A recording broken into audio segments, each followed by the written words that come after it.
사랑의 하나님 참으로 감사를 드립니다. 주의 이름으로 저희들이 모였사오니 저희들을 붙들어 주시고 주님의 풍성한 생명으로 저희들에게 은혜를 허락하여 주시옵소서. 날마다 영으로서 몸의 행실을 다스리며 주님 보시기에 합당한 삶을 살아드리기 원합니다. 오늘 하루도 저희들의 헌신을 흠양하여 주옵시고 날마다 제사장으로서 하나님께 드려지는 복된 삶이 될 수 있도록 인도하여 주시옵소서. 예수님의 이름으로 감사하며 기도드립니다. 아멘.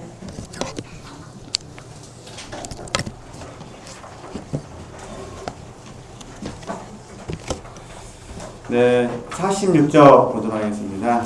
46쪽. 오늘은 좀 진도를 좀 나가는 쪽으로 많이 중복이 되기 때문에요. 천천히 보면서 보도록 하겠습니다. 46절 11번 맞죠? 네, 11번 보면은 각각의 생각과 충동을 제대로 평가해야 한다. 하찮은 소재를 부주의하게 다루어서는 안 된다는데 당시의 수도사들은 죄에 대해서 구분을 할 때 큰 죄, 대죄, 그다음에 작은 죄, 소재로 이렇게 구분을 했습니다. 근데 저희들은 이렇게 그렇게 구분하지는 않습니다. 구분하지는 않고 어차피 크나 작으나 다 주님의 보혈이 필요하기 때문에 이렇게 구분하시는데 수도사들이 이렇게 대죄와 소재를 구분한 이유는 뭐냐면은 이 덕을 수행하는 과정 가운데 덕목이 형성이 되는데 이 덕이라는 부분을 이제 어렵게 생각하지 마시고요. 그냥 우리식으로 말하면 그냥 신의 성품에 참여하는 겁니다. 우리 베드로후서 1장 4절 말씀 있잖아요. 베드로후서 1장 4절 말씀에 보면은 신의 성품이란 말 나오잖아요. 그래서 이 신의 성품을 우리 사람이 이루어가는 것을 이제 덕이라고 표현한 겁니다. 근데 이 덕을 이루기 위해서는 각각의 덕에 대한 덕목들을 훈련을 해야 되는데 이 덕목을 훈련하는 과정 가운데 방해하는 것들이 있습니다. 그래서 방해물들을 크게 나눴던 게 더 크게 방해하는 것들, 그 다음에 더 적게 방해하는 것들 이렇게 나눠놨을 뿐입니다. 이해되시겠죠? 그러니까 크냐 작냐의 문제를 이제 공부할 때는 어쩔 수 없이 이렇게 공부하지만 저희 이제 개신교는 크냐 작냐의 문제를 받아들이지 않고 전부 다 이 부분을 어떻게 하는 거지? 이 부분을 지혜로 여깁니다. 단지 성경 말씀 보면은 더 중한 죄가 있는 것 같고 덜 중한 죄가 있는 것 같습니다. 그렇죠? 그러나 본질적으로는 하나님 앞에서는 뭐겠습니까?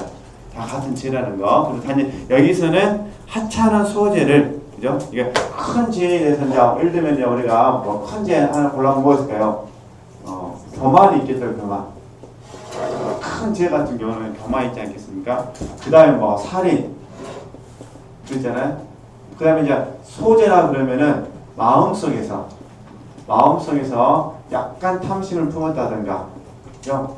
아니면은 약간 미워하는 마음을 가졌다든가, 이렇게 이제 뭐 굳이 구분한다면 이렇게 할 수는 있겠죠. 그러나 교만해서 사람을 죽였다든가, 판단과 정죄를 했다든가, 그래도 하나님 앞에 용서를 구해야 될 부분이고, 마음속에서 약간씩 미워하는 마음을 가졌다든가, 섭섭한 마음을 가졌다든가, 뭐 이런 부분도 뭐게 됐습니까? 하나님 앞에서는 전부 다 용서받아야 될 부분이다 그 말입니다. 네. 근데 단지 공부하기 위해서는 이렇게 할 수밖에 없다는 거. 그러면 이제 우리는 이 작은 부분에 있어서 방해물 중에서 작은 방해물을 우리는 어떻게 표현하냐면은 이 부분을 저희들은 누룩이라 적용합니다. 누룩. 그러니까 우리에게 적용하면은 우리는 작은 부분의 어떤 하나님께서 기뻐하지 않는 것들이 들어오게 되면 우리는 어떻게 되냐, 그것을 누룩으로 받아서 주의하셔야 된다. 그 이야기를 하는 겁니다. 누룩을 뭐 하셔야 돼요? 주의하셔야 됩니다. 그렇게 이해하시고 들으시면 될 것 같습니다. 영상으로 읽어가면서 더 설명하겠습니다. 이 말을 하는 이유는 당신이 그러한 죄를 지었기 때문이 아니라, 이해되시겠죠? 지었기 때문이 아니라 당신이 각각의 생각과 충동을 제대로 평가하며 범죄의 원인이 될 수도 있는 일들에 대한 충동이나 생각이 처음 떠오를 때 그것을 뭐라는 거죠? 제거하기 위해 진지하게 노력하기를 바라기 때문입니다. 당신에게 꼭 말해 주어야 할 것이 있습니다. 비록 죄가 되지 않는 생각이라도 처음 그 생각이 떠오를 때에 주의를 기울이지 않는 사람은 소재를 부주의하게 다루는 일을 피할 수 없을 것입니다. 그래서 우리는 소재라는 개념을 누룩으로 이해했으면 좋겠다. 이런 부분입니다. 자, 그러면 이제 예를 들어서 쉽게 예를 들어보는 겁니다. 예를 들어서 자, 우리가 늘 묵상을 할 때 영으로서 몸 행실을 다스리기 위해서 이렇게 훈련을 하지 않습니까? 물론 이 가운데 이제 혼이 있죠. 혼의 생각과 마음과 의지가 있습니다. 그렇죠? 근데 이제 혼의 생각과 마음과 의지가 어떠하냐에 따라서 몸이 또 나오기도 하죠. 그죠? 그런데 이제 이 원리에서 본다면 예를 들어서 지체들께서 만약 마음이라는 곳에서 갑자기 이번 추석 때 시댁에 안 가고 죄송합니다. 자체가 시댁이시라면 서운할 수도 있을 것인데 이제 혹시 며느리 입장에서 생각하면 시댁에 안 가고 나도 남들처럼 어디가 좋을까요? 동남아. 보니까 명절 때가 엄청나게 많더라고요. 동남아. 나도 그냥 동남아로 그냥 여행을 갔으면 좋겠다. 우리 가족만 시어머니, 친정 다 떼어버리고 남편하고 나하고 자식들하고 우리만. 일반 뉴스를 본다던가 뭐 이런 드라마를 본다던가 이러면 이제 막 나오잖아요. 우리 나오니까 이제 안 나오면 어떻게 알겠습니까? 이쪽으로 가서 인터뷰한 것도 아닌데. 그러면은 이 부분이 이제 만약에 우리 지체들께서 이 부분에 대해서 딱 듣고 마음에 들어서 아 이거 저는 정신 빠진 것들 이런 생각 때문에 전혀 문제가 안 됩니다. 딱 듣고 나서 야 나도 죽기 전에 한번 절해야 될 텐데 이런 마음이 들었다고 생각을 해보도록 하겠습니다. 그 마음이 들었는데 이 마음을 가지고 추석에 가까우고 그러면 내 자신이 어떻게 보일 거예요? 더 힘들어지죠. 그러잖아요. 왜냐면은 이 생각 안 해도 가기 힘들어 죽겠는데 이 생각까지 하고 가야 된다니까 얼마나 힘들겠습니까? 그러겠죠? 그래서 저는 명절 때 좀 뭐 기자들이 어떤 의도로 글을 쓴지는 모르는데 꼭 명절 전후가 되면 그런 기사가 뜨더라고요. 명절 이후에 이혼율이 급증한다고. 기자가 왜 그런 글을 쓰는지 모르겠어요. 아마 경각심을 갖기 위해서 하는 거지 아니면 시어머니들에게 잘해주라고 하는 거지. 제가 잘은 모르겠는데 그런 기사가 이렇게 뜨더라고요. 이게 우리가 기사를 보고 알지 어떻게 알겠습니까? 그죠? 저도 명절날 놀러 가본 적이 없으니까. 이게 질문 아시겠죠? 그래서 이런 부분들이 이제 나도 모르게 이게 작은 부분이었는데 이 부분을 내가 받아주게 돼가지고 잘못해서 이 부분이 이제 몸으로 적용이 되어버리면 이때 이제 뭐가 생기냐면 원망과 불평이 생기는 거죠. 그래서 원망과 불평은 이게 결국은 하나님 앞에 죄를 지는 것이고 사람 앞에 죄를 짓게 되는 거죠. 그러잖아요. 왜냐하면 원망과 불평은 사람과의 관계 속에서 관계를 파괴해 버리거든요. 잘 아시는 것처럼. 그런데 관계가 파괴된 이후에 서로 화해하지만 진정한 면에서 관계가 회복되는 건 아니지 않겠습니까? 다시 시간이 좀 필요하지 않겠습니까? 그래서 이런 부분에서 주의를 해야 된다. 근데 어떤 분들은 처음에 떠올랐을 때 이 부분에 대해서 깊게 생각하지 않고 적용하지 않기 때문에 결국 나중에 있게 된다. 이 이야기입니다. 이렇게 얘기했으면 좋겠습니다. 그래서 소재를 부주의하게 다루는 일을 뭐라는 거죠? 피할 수 없을 것입니다. 이 썩어 없어질 세상에서 전혀 소재를 짓지 않고 살 수 있는 사람은 없습니다. 이게 우리의 모습이잖아요. 그러나 완덕에 이르려 하는 참된 제자들은 사소한 죄라도 부주의하게 다루지 않도록 조심해야 합니다. 그렇지 않으면 그들은 곧 심각한 뭐라고 하죠? 죄를 범할 수도 있습니다.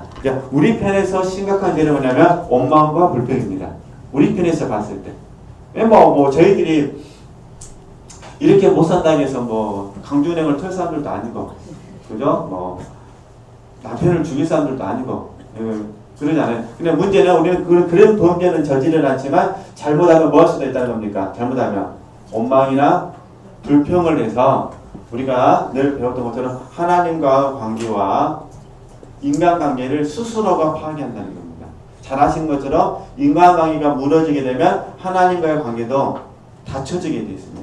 그러니까 항상 예수님께서 제자들이 하셨던 말씀은 땅에서 풀린 게 먼저다. 땅에서 풀려야 하늘에서 풀리고 땅에서 매이면 하늘에서도 매인다. 근데 사람들은 반대로 생각하죠. 하늘에서 닫히니까 땅이 닫혔다고 생각하는데 예수님은 그렇게 말씀하신 게 아니라 예수님은 땅에서 매이면 하늘에서 뭐 하는 거죠? 매인다. 근데 결국 누구 문제라는 겁니까? 내 문제다 그 말입니다. 그래서 우리가 이 원망과 불평이라는 부분이 아무것도 아닌 것 같지만 굉장히 무서운 건데 원망과 불평은 어디서 일어나냐면 처음에 아무것도 아니라고 생각했던 사소한 것들을 받아줄 때 생긴다는 겁니다. 그래서 처음에 이 마음, 생각, 의지라는 부분에 있어서 사소한 어떤 누룩이 들어오면 얼른 우리는 어떻게 되겠습니까? 힘들고 어렵지만 이 누룩을 쳐서 복종시키는 훈련을 꼭 해주셔야 된다. 이렇게 이해하시면 적용하신 데는 괜찮을 것 같습니다. 그 다음에 47쪽이죠. 네. 12번 이 수련에 의해 지혜를 죽이고 덕을 획득할 수도 있다. 보겠습니다. 만일 당신이 이러한 노력을 쉬지 않고 계속하며 넘어지지 않고 든든히 서기를 원한다면 갈망하는 사랑의 예리한 화살로 당신과 하나님 사이에 있는 이 무지의 구름을 공격하십시오. 하나님이 아닌 다른 것을 생각하지 말며 어떤 일이 일어나도 이 수련을 포기하지 마십시오. 이 수련만이 죄의 뿌리와 근거를 파괴할 수 있습니다. 그러니까 이거는 그냥 우리식으로 적용하면 다시 적용하고 계시는 거예요. 마태복음 11장 26절에서 30절 말씀을 많이 적용해 주시면 됩니다. 지금 우리 지체들께서 무지의 구름에 지금 들어있다라고 여겨주신다면, 감동이 오신다면 마태복음 11장 잘 아시는 것처럼 26절에서 30절 말씀을 반복적으로 적용해 주시면 됩니다. 잘 아시는 것처럼 은혜의 심과 은혜의 심과 두 번째 뭐겠습니까? 잘 아시는 것처럼 배움의 심을 적용해 주는 이것이 평강이죠. 평강. 세상이 줄 수 없는 평강이잖아요. 이 평강이 잘 되어지면 평강이 힘이 됩니다. 힘이 되어져서 하나님께서 통과시켜 주시면 우리는 그때 더 깊은 영적인 세계를 경험하게 되니까 하여튼 내가 지금 무지의 구름이 들어왔다고 여겨주시면 어떻게 하셔야 돼요? 마태복음 11장 26절에서 30절 말씀 적용해 주셔야 됩니다. 이 말씀대로 적용하셔도 되고 이걸 좀 더 확장을 시키면 첫 번째 뭐냐면 신뢰입니다. 신실함이라고 표현하는데 우리 지체들께서 더욱더 신뢰하시고 두 번째 더욱더 사랑의 갈망을 하나님께 보여드리시면 됩니다. 내가 얼마나 하나님을 사랑하고 있는지 그 사랑의 갈망을 추구라고 그러잖아요. 이 추구 정신을 하나님께 보여드리면 됩니다. 그럼 우리 편에서 추구 정신은 뭐겠습니까? 묵묵히 진리를 묵상하고 내가 맡은 자리에서 진리를 적용하는 겁니다. 그죠? 네. 이렇게 이제 좀 더 적극적으로 한다면 이렇게 한번 해보셨으면 좋겠습니다. 네. 그러니까 무지의 구름 우리가 다른 과목으로 설명했다는 하강이라고 했습니다.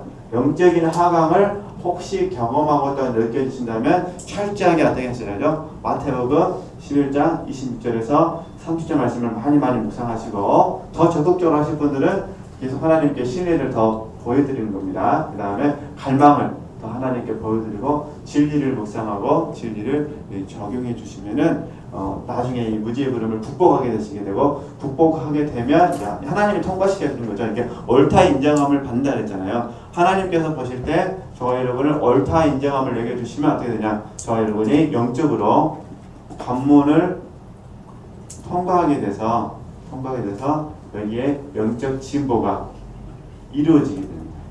영적인 진보가 이루어지게 되면은 모든 것이 받아집니다. 그러면서 이때 우리 저와 여러분이 울면서 하나님 앞에 기도합니다. 하나님 후대해 주셔서 감사합니다. 그러니까 지금은 무지의 구름이 있어서 힘들 수도 있겠지만 문제는 게 계속 반복된다는 게 우리가 어쩔 수 없는 현실이지만 그래도 감사하는 마음으로 했으면 좋겠습니다. 이렇게 하면서 어떻게 되는 거죠? 이렇게 이 훈련을 잘하게 되면은 죄의 뿌리와 근거를 뭐 할 수 있냐? 파괴할 수 있다. 그죠? 그러니까 이렇게 하면 어떻게 되냐? 이게 이제 우리가 완덕의 자리에 이르게 된다 이 말입니다. 완덕. 신의 성품에 이르게 되면은 그 결과가 뭐냐? 이미 다 알고 계시는가요? 지금도 적용하고 계시는 건데 그 결국은 예, 로마서 8장에 있는 말씀처럼 결국은 넉넉히 이기는 겁니다. 그리고 이 부분이 이게 로마서 8장이고 로마서 12장으로 가서 이 부분이 헌신으로 나타나게 되는 겁니다. 이김과 헌신이 함께 가게 됩니다. 이 훈련을 하시니까 함께 넉넉히 이기니까 좋은 거죠. 그래서 잘 아시는 것처럼 이긴 만큼 확장됩니다. 그러니까 하나님의 나라는 잘 아시는 말씀처럼 지금 알마다 지금 침례를 당하고 있잖아요. 이게 저와 여러분이 이긴 만큼 우리 안에 하나님의 나라가 확장되어진다. 이걸 이해하시면 됩니다. 그러니까 하나님께서 저와 여러분에게 계속 확장을 시켜주려면 어떻게 하셔야 될까요? 또 무지의 그름을 주실 것이고, 그죠? 그러니까 이렇게 이해하시면 돼요. 무지의 그름 오는 걸 자랑하시면 안 돼요. 이 원리에 따지면은 지금 나는 지금 하나님께 어떻게 표현할까요? 한 사랑은 받고 있는데 보편적인 사랑은 받고 있는데 특별한 사랑을 못 받고 있다는 거예요. 특별히 사랑해 주시니까 특별히 다른 거 있을 것이고, 그죠? 특별히 다른 통과하면 특별히 확장되겠죠. 그렇게 이해하시면 좋겠습니다. 자, 그 다음에 보겠습니다. 당신이 금식하고 철야하고 일찍 일어나고 딱딱한 침대에 눕고 거친 고행복을 입는다 해도 심지어 합법적인 것으로 인정될 경우에 두 눈을 벗고 혀를 자르고 기와 코를 틀어막고 성기를 잘라버리며 온갖 고통을 육체에 가해도 이 모든 것은 아무 소용이 뭐라는 거죠? 없다는 것입니다. 지혜를 향한 충동과 성향은 항상 당신 안에 존재. 그러니까 결국 이게 되었잖아요. 그러니까 우리가 지금 육체가 있기 때문에 육체는 잘 아시는 것처럼 우리가 욕된 것이다 그러잖아요. 지금 욕된 것이다. 또 무능한 것이다. 또는 연약한 것이다. 그 다음에 육체는 지혜성으로 가득 찼다. 이렇게 다 우리가 알고 계시잖아요. 이 육체를 어떻게 할 수가 없습니다. 그러니까 육체를 이기시는 방법은 딱 하나입니다. 영으로서 몸의 행실을 죽이는 것. 이것을 죽인다면 다스린다는 뜻이잖아요. 다스리는 겁니다. 다스리는 것. 그러니까 결국은 이 다스리는 부분은 어디서 이루어지냐? 무지의 구름을 통과할 때 이루어지는 거잖아요. 이 방법은 성장하는 거에는 방법이 없습니다. 그러니까 성장하면 육체를 다스리기 쉬워집니다. 성장 안 하면 어려워집니다. 그렇겠죠? 그러니까 방법, 저와 여러분이 이 육체의 욕된 것과 질성을 다스리기 원하시려면 방법은 하나밖에 없다. 영으로서 몸을 다스리는 것. 이 말은 생명의 성령의 법이 지혜와 사망의 법에서 역사하도록 하는 것. 이런 방법이 없습니다. 다른 건 의미가 없습니다. 다른 건. 그래서 우리 영이 성장해야 됩니다. 영이 성장. 그래서 우리가 늘 잘 아신 것처럼 결국 영적인 훈련을 딱 맨 마지막에 좁히면 뭐냐? 영은 계속해서 성장하는 것이고 육체는 계속해서 십자가에서 죽는 것이고 이렇게 이제 표현하는 거거든요. 이렇게 이해하시면 됩니다. 죄 자체와 싸우려고 하면 우리 실수할 수 있기 때문에 또 당신이 자신의 죄 때문에 또는 그리스도께서 당하신 고난 때문에 슬퍼하고 눈물을 흘리는 것 또는 천국의 기쁨을 항상 기억하는 것이 당신에게 무슨 유익을 주겠습니까? 물론 그것은 큰 유익, 큰 돈, 큰 은혜일 것입니다. 그러나 사랑의 맹목적인 충동과 비교해보면 그러한 슬픔이나 기쁨이 이룰 수 있는 것은 거의 없습니다. 이건 무슨 말이냐면은 어린아이 안에서 그죠? 영적으로 영적으로 어린아이 입장에서 보겠습니다. 어린아이 입장에서 모든 하나님의 은혜를 묵상한들 이게 은혜는 은혜지만 이 부분이 궁극적으로 성장과 무슨 상관이 있겠느냐 그 말입니다. 좀 이해되세요? 어떤 의미인지? 그러니까 저는 이제 이 부분에서 굉장히 개인적으로 동의를 한 사람인데 이렇게 이해하시면 돼요. 어린아이로서 50년간 신앙생활을 했습니다. 그 안에서 주님의 은혜를 생각할 때마다 눈물을 흘리고 감사하고 교회에서 모든 프로그램이 만들어지잖아요. 연초가 되면 부흥해서 눈물 한번 빼고 좀 지나면은 아시는 것처럼 고난주간 부활주에 있어서 또 눈물 한번 빼고 그다음 좀 있으면 또 여름 휴양에 부흥에 있어서 눈물 한번 빼고 그다음 추수 감사절 되면 또 행사 한번 하셔서 눈물 한번 빼고 또 성탄절 되면 어떻습니까? 또 그냥 예수님 오신 거, 아기에서 오신 거 기념해서 또 하고, 그 다음에 또 연말 되면서 또 이렇게 죄송합니다, 잘 살아오고 있으면서 또 세게 되고, 되잖아요. 이렇게 50년 동안 신화생활을 해서 은혜는 되는데, 문제는 계속 어린아이 입장에서 했기 때문에 성장이 이루어지지 않은데, 궁극적으로는 이게 무슨 유익이 되게 되냐, 그 말입니다. 지금 이 책에서 말하는 게. 그래서 이것이 바로, 마지막, 이것이 바로 마리아가 선택한 좋은 편입니다. 이것이 없는 슬픔이나 기쁨은 아무런 유익도 주지 못합니다. 그것은 이 세상에서 가능한 범위 내에서 제 근원을 파괴할 뿐만 아니라 덕을 초래하기도 합니다. 그것이 심겨질 때 모든 덕이 그 안에서 완전하게 심겨지고 경험되고 포함될 것입니다. 거기에는 전혀 인간적인 동기가 섞이지 않을 것입니다. 또 사람이 아무리 많은 덕을 가지고 있어도 이것이 없으면 삐뚤어진 동기가 섞여 불완전한 덕이 될 것입니다. 덕이란 오직 하나님만을 대상으로 하는 통제되고 규제된 감정입니다. 하나님 자신이 모든 덕의 순수한 원인이십니다. 따라서 비록 하나님이 주된 원인이 되신다 해도 하나님이 아닌 다른 원인 때문에 어떤 덕을 행한다면 그 덕은 뭐라고 하죠? 불완전한 덕입니다. 겸손과 사랑이 좋은 공복입니다. 이 두 가지 덕을 함께 소유할 수 있는 사람에게는 다른 덕이 필요하지 않을 것입니다. 그는 모든 덕을 소유하고 있기 때문입니다. 이렇게 이해하셨으면 좋겠습니다. 그러니까 마리아가 선택한 부분은 우리가 지금 계속 공부하고 있는 무지의 부름을 이해하시면 됩니다. 무지의 부름. 그래서 이걸 다시 이제 정리하면, 우리가 아는 말로 정리를 하면, 그래서 이제 물론 우리가 갖춰야 할 덕은 굉장히 많이 있습니다. 굉장히 많이 있는데 이제 몇 가지만 압축을 해서 이제 말씀을 드리면은, 우리가 전에 자아가 죽을 때라는 책을 읽었기 때문에 몇 가지만 압축을 하게 되면 이렇게 이해하시면 됩니다. 그러니까 덕이라는 관점에서 바라봤을 때 이제 오치마니가 말하는 그 다 중요한 덕이 있는데 특별히 더 강조하는 게 뭐냐면 마태복음 11장 말씀 들었으니까 겸손과 온유입니다. 그리고 이 부분은 마음에서 이루어집니다. 마음에서. 그죠? 영에서 이루어지는 것이 아니라 마음에서. 그러니까 우리의 마음이 뭐여야 되는 거죠? 겸손과 온유해야 됩니다. 그래서 자아파세의 결과가 뭐냐? 자아파세의 결과는 온유함입니다. 이게 이제 자아가 죽을 때에서 이제 결론적으로 말하는 겁니다. 그죠? 그러니까 이걸 우리가 이 사상을 도움을 받았으니까 이걸 이제 우리에게 적용하면 이해되시죠? 저와 여러분의 자아가 많이 깨어지면 깨어질수록 마음이 겸손하고 온유하다는 겁니다. 마음이. 그죠? 마음이 온유하다는 거. 그죠? 부드럽고 친절한 그런 의미가 아니라 이경 목사님께 배웠듯이 마음이 온유해진다는 거. 그죠? 자아파세. 그러면 당연히 이게 무익한 종이 되겠죠. 그럼 이게 이제 어찌만요? 이거 수도사들이 말하는 덕은 뭐냐면, 수도사들이 말하는 덕은 믿음, 다른 거 다 생략하고 소망, 사랑입니다.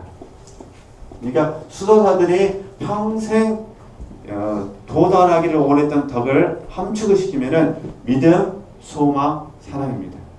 그죠? 그래서 날마다 어떻게 오냐면 믿음으로 마귀를 이기고, 날마다 소망으로 하늘 소망을 갖고, 사랑으로 자기 사랑을 버리고, 하나님 사랑, 이웃 사랑으로 실천하는 거죠. 이게 최종적으로 하는 거죠.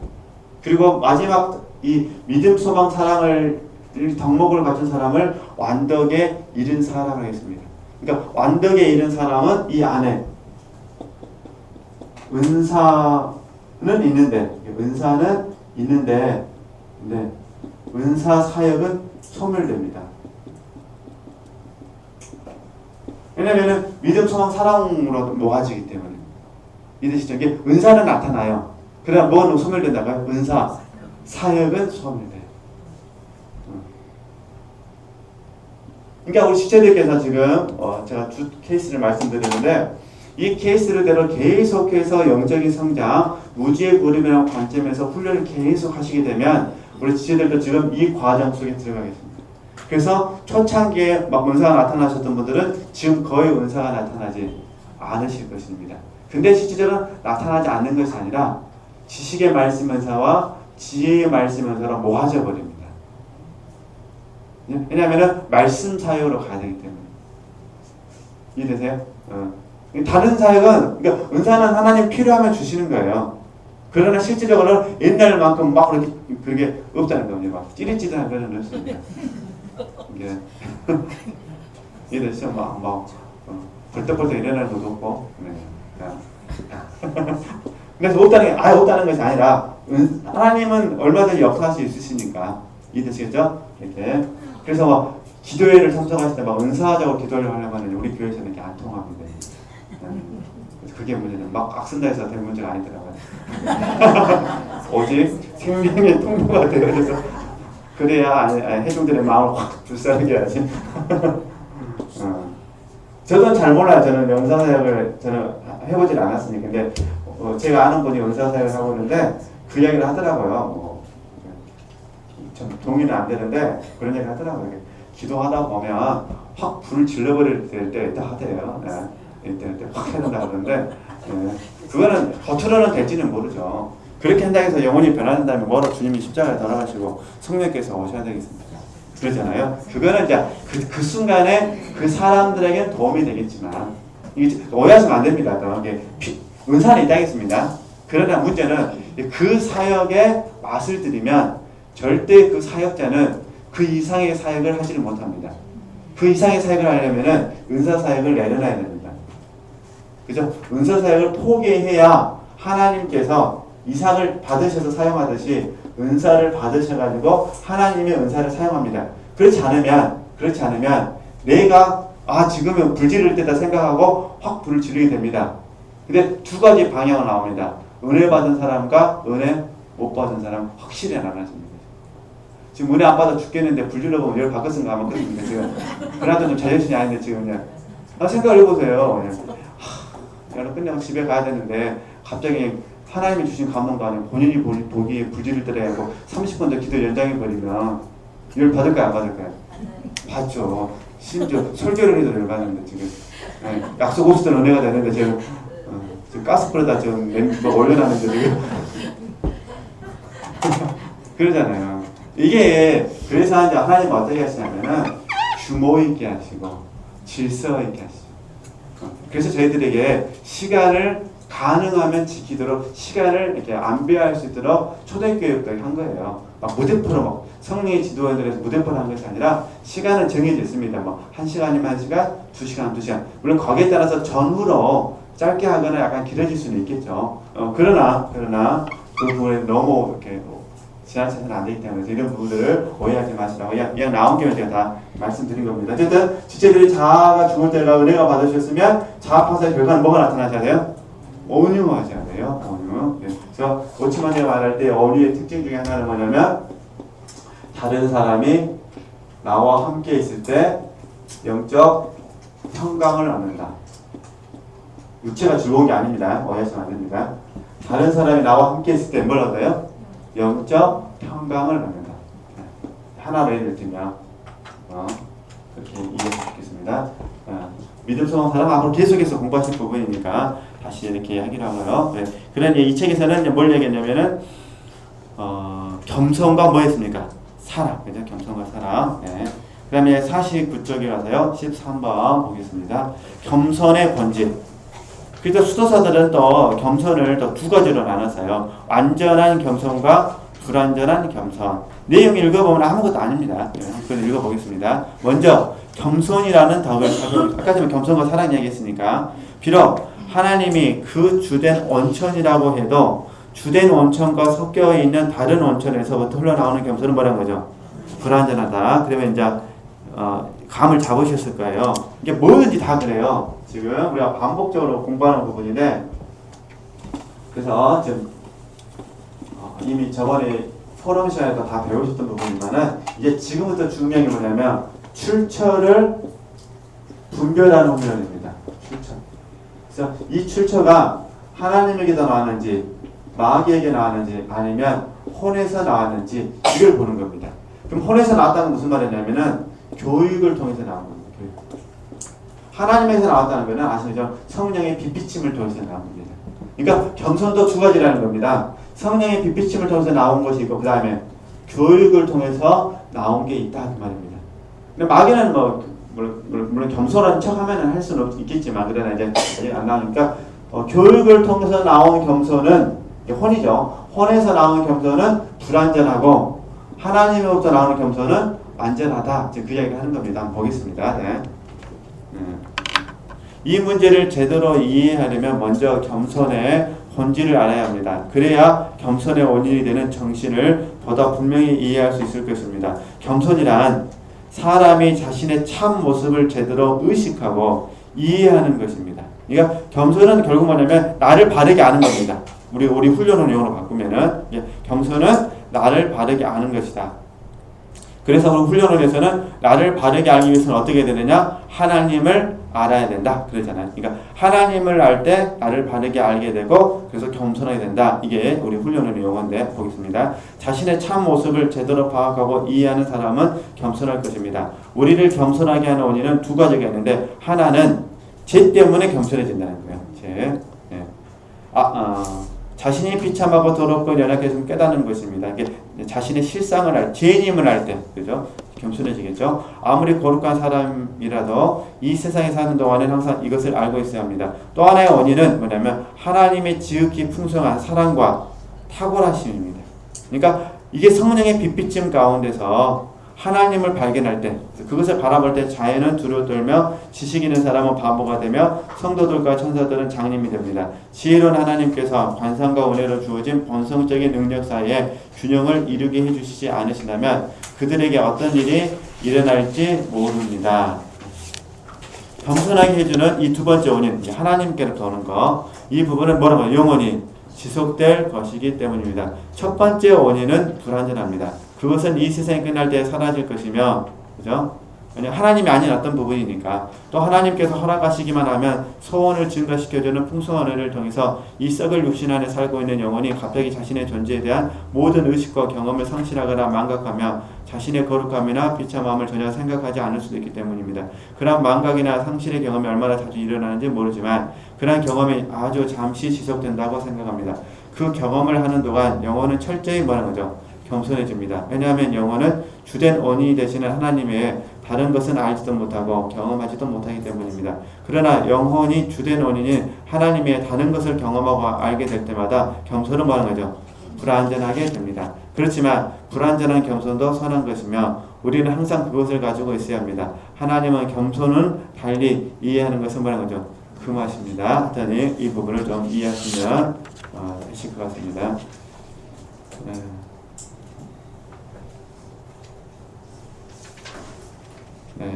이거는 이 책자로 할 필요는 없고요. 우리가 현재 하고 있는 대로 하면 됩니다. 그러면 이제 우리가 교회에서 하는 방법으로 잠깐만 설명해 드리면 다 아시는 거니까 좀 정리를 하면 좀 낫겠죠? 우리 교회에서 하나님께서 겸손하게 하시기 위해서 우리를 어떻게 하실까요? 우리 교회에서 하는 방법으로 말씀드리면 그죠? 다루시죠. 다루셔가지고 저와 여러분을 어떻게 하죠? 낮추시면 그러니까 쉽게 말해서 다루심을 많이 받으시면 그것도 바르게 다루심을 바르게 잘 받으면 오늘 어떻게 될까요? 낮추시죠. 이 의미는 뭐냐면은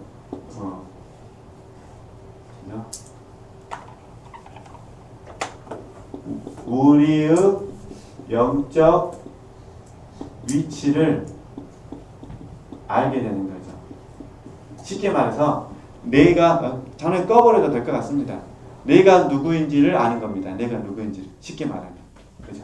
그러니까 우리의 영적 이치를 알게 되는 거죠. 잘 아시는 것처럼 우리는 피조물이다. 그죠? 우리 피조물이다. 그죠? 영적인 위치. 나는 하나님을 복종하는 또는 섬기는 사람이다. 예를 들어서 이렇게. 그러니까 다루심을 통해서 저희를 낮춰지면 이게 인식이 된다는 겁니다. 이게 우리를 어떻게 하냐? 우리를 겸손하게 합니다. 이게 겸손입니다. 겸손. 그러니까 올소이다 이렇게 된 것이 이게 두 번째잖아요. 이게 첫 번째고 두 번째 하나님의 뜻에 대해서 아멘하는 거잖아요. 올소이다 이렇게 된 것이 아버지의 뜻입니다. 이게 이제 겸손이 되는 거죠. 네. 우리의 영적 위치를 알게 되는 거예요. 그렇죠? 그래서 나는 피조물 절대 판단하는 자리에 가시면 안 됩니다. 그건 하나님 자리니까. 판단은 누구 자리라고요? 하나님까지. 그러니까 겸손한 사람은 피조물 자리를 지키는 거예요. 그죠? 그 다음에 피조물은 뭐 하는, 창조의 목적이죠. 나는 하나님께 복종하는 사람이고 하나님을 섬기는 사람이라는 자신의 위치를 인식을 하니까 이 인식을 하는 거죠. 이렇게 하도록 도와주는 게 뭐냐? 이게 이제 하나님을 아는 지식이죠. 영적인 옆으로 설명하는 겁니다. 뭐 우리가 죄 때문에 겸손해지는 거는 이미 다 통과된 부분이고, 모르죠? 물론 이제 핏빛임 가운데서 적용한다면 이제 바울의 고백을 적용해야 됩니다. 내가 죄인 중에 계수라는 걸 적용해야지 잘못 적용하고 뭐 해서 과거에 뭐 했던 것처럼 막 지혜를 찾아서 용서를 구하고 그렇게 하시면 안 되고요. 성령의 조명하시. 근데 바울이 말하는 건 어떤 의미냐면 하나님을 예를 들어서 예수님의 사랑을 묵상한 거예요. 예수님의 사랑을 묵상하니까 예수님의 사랑을 묵상해 보니까 가룟 유다까지 발을 씻어주세요. 근데 나는 가룟 유다의 발은커녕 쳐다보려고 하지도 않아요. 이해되시죠? 그러니까 예수님의 사랑은 무한한데 내 사랑은 좁쌀이구나. 이해되시죠? 그래서 하나님을 아는 지식으로 해서 나는 되어진 게 하나도 없구나. 이렇게 깨달을 때 나는 정말 죄인 중에 계수다. 이런 의미에서는 좋은 겁니다. 이런 의미에서 좋은 건데 가톨릭 전통에서 나쁜 게 뭐냐면은 스스로가 죄를 찾는 거예요. 스스로가. 그러니까 책에는 죄에 대해서는 좀 좋게 설명을 했는데 절대 스스로가 죄를 찾으시면 안 됩니다. 그러면 마귀에게 속해서 있습니다. 그러니까 가톨릭 제도는 뭐냐면 스스로가 죄를 찾아서 양심의 가책을 갖는 겁니다. 스스로가 나를 막 학대를 시키는 거예요. 이 나쁜 놈, 막 이 나쁜 놈 이렇게 내가 이렇게 나쁘다 이렇게 하고 이제 괴롭잖아요. 괴로울 때 이제 신부에게 가는 거예요. 신부에게 가서 내가 이런 사람이라고 고백을 하는 거죠. 그러면 신부가 너 쌀 7가마니 사다가 저기 광천동 이거 갖다 줘. 그러면 내가 용서해 사놓으라 합니다. 그게 보석을 하게 되는 거죠. 이해되시죠? 그러니까 죄 찾는 건 누가 먼저 하는 거예요? 내가 하는 거예요. 그래서 이런 의미가 있습니다. 근데 우리는 수도사가 아니니까 저는 동의가 안 되니까요. 받아들이시면 안 되고 우리 관점으로 적용하면 이해되시죠? 성령께서 하나님을 아는 지식을 가르쳐 주시면 그 지식에 비추어서 나의 허물들이 보인다는 겁니다. 이해되시죠? 그러니까 항상 우리의 허물은 정확히 말하면 예수님을 아는 데에 비례해서 나타납니다. 우리의 허물은. 이해되시죠? 그래서 이렇게 이해하시면은 본문의 내용을 잘 이해할 수 있을 것 같습니다. 네, 그 다음에 이제 51쪽 계속 보겠습니다. 그런데 이제 문제는 이제 현세에서는 먼저 불완전한 겸손을 이루지 않고서는 완전한 겸손에 이를 수 없다. 이게 무슨 말이냐면 지금 불완전한 겸손에 힘을 써야 나중에 하나님께서 은혜 주시면 완전한 겸손에도 이룰 수 있다. 그런 부분입니다. 네. 좀 그냥 읽기만 되니까 좀 먼저 좀 읽어주실래요? 네. 14번 읽어야 되는 거죠? 네네 14번. 네. 비록 불완전한 겸손이라고 부르고 있지만 나는 비참한 존재인 자신에 대한 이 참된 지식과 경험을 소유하렵니다. 왜냐하면 그것을 통해서 빨리 겸손의 완전한 원인과 덕을 획득할 수 있기 때문입니다. 하늘나라의 모든 성도들과 천사들 그리고 세속적인 사람이나 종교적인 사람을 통틀어 세상에서 거룩한 교회 안에서 살고 있는 모든 사람들이 삶의 모든 단계에서 내가 이 완전한 덕을 획득할 수 있도록 기도만 해줄 때보다 더 빨리 완전한 겸손을 획득할 수 있습니다. 죄인이 불완전한 겸손을 거치지 않고서 완전한 겸손에 이르거나 그 덕을 보존할 수는 없습니다. 그러므로 이 비참한 존재인 자신에 대한 참된 지식과 경험을 획득하기 위해서 힘껏 노력하고 수고하며 그 방법을 알아야 합니다. 그렇게 하면 그 본래의 하나님은 경험하지 못하나 하나님의 참 모습을 경험하고 알게 될 것입니다. 하나님 외에는 본래의 하나님을 경험할 수 없고 당신은 하늘나라의 축복 속에서도 그것을 경험하지 못할 것입니다. 당신은 하나님께서 이 썩을 육신 안에 살고 있는 겸손한 영혼에게 기꺼이 허락하시는 만큼만 그분을 경험할 것입니다. 겸손의 원인에는 완전한 것과 불완전한 것이 있다고 주장했다고 해서 내가 불완전한 겸손을 추구하지 않고 완전한 원인을 획득하는 일에만 전념하기를 원한다고 생각해서는 안 됩니다. 사실 나는 당신이 완전한 겸손에 이를 수 있다고 생각하지도 않습니다. 그렇지만 나는 사람이 은혜로 말미암아 수행하거나 수행할 수 있는 모든 육적, 영적 수련을 능가하는 이 영적 수련의 가치를 알게 해주려는 의도로 이 글을 씁니다. 하나님보다 못한 것을 보지 않는 깨끗한 영으로 하나님과 당신 사이에 놓인 이 어두운 무지의 구름 위로 들어올린 숨겨진 사랑 안에 완전한 겸손이 들어있다는 것을 당신에게 알려주고 싶습니다. 또 완전한 겸손이 무엇인지 당신이 알게 되며 그것을 하나님의 증표로서 당신 마음에 사랑의 두 대 당신과 나를 위해서 그렇게 행하기를 바랍니다. 당신이 그것을 알므로써 더욱 겸손해지기를 원합니다. 종종 지식의 부족은 큰 교만의 원인이 됩니다. 네, 어찌됐든 이렇게 이해하시면 됩니다. 우리가 하는 말 보면 영적 실제가 되면 당연히 겸손하겠죠. 그죠? 겸손, 온유, 사랑 그러잖아요. 믿음, 소망 같이 말씀드렸으니까 실제가 되면 뭐 100%는 아니지만 되어진 만큼은 되지 않겠습니까? 근데 문제는 뭐냐면 우리가 영적 실제는 아직 되지 않지만 영적 학습과 훈련을 통해서 그죠?